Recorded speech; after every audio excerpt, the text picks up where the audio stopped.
how to change ringtone to default on Truecaller on Android or iOS phone. Hello guys, today's video I'm gonna show you how to change it easy and quick.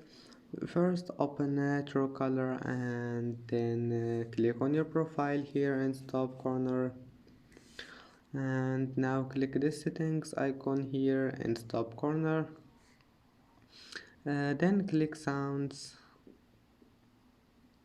And once you're here, all you need to do just click this one, ringtone, click on it, and here we'll find all your ringtones. Then just click default ringtone and click OK, and that's it.